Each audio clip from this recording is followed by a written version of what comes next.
पूरी दुनिया में इजरायल की खुफिया एजेंसी मोसाद को सबसे ज्यादा खतरनाक माना जाता है। दुनिया का ऐसा कोई कोना नहीं है जहां पर मोसाद के जासूसों की मौजूदगी ना हो।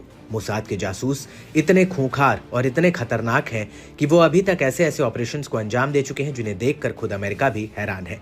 और अब मिडिल ईस्ट में हूती और इजरायल के बीच जिस तरह से हालात बनते नजर आ रहे हैं, उन्हें देखते हुए मोसाद ने मोर्चा संभाल लिया है। दरअसल इजरायल ने कहा है कि हूती के नेता दुनिया में चाहे जहां छिपे हों, वो उनका सिर कलम करके ही चैन से बैठेंगे।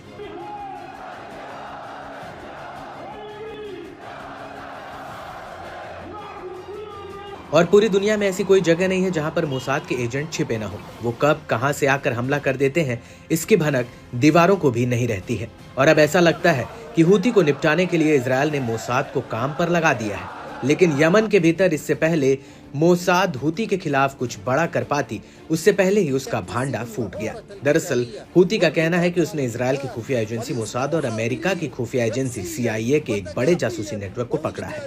हूती ने मोसाद और CIA के कई जासूसों को गिरफ्तार किया।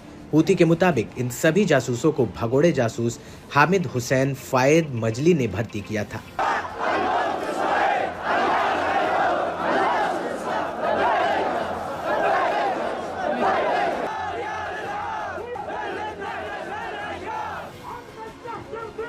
इस पूरे नेटवर्क को लेकर हूती ने एक बयान भी जारी किया है, जिसमें उसने कहा इन जासूसों को कई तरह के काम दिए गए थे, जिसमें सबसे अहम एक्सपर्ट्स, लैब, मिसाइलों और ड्रोन लॉन्चिंग प्लेटफॉर्म और इजरायल पर हमला करने वाला लॉन्चिंग व्हीकल की जानकारी जुटाना और उनकी निगरानी करना था। इसके अलावा इन जासूसों को हूती के नौसेना कैंप और हथियारों डिपो की निगरानी और उसका पता लगाने का भी जिम्मा सौंपा गया था।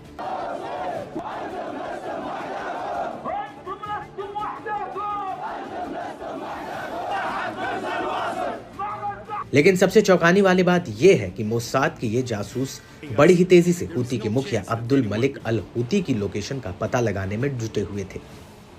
इसके अलावा इन्हें हूती के दूसरे नेताओं और सैन्य कमांडरों को ढूंढने का जिम्मा भी मिला था।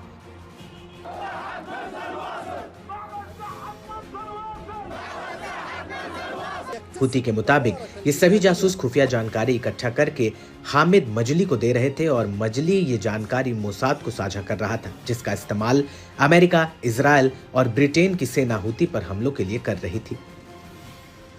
इससे भी ज्यादा चिंता वाली बात यह है कि ये एजेंट सेना के भीतर अफसर स्तर के लोगों को अपने साथ जोड़ने के काम में लगे हुए थे।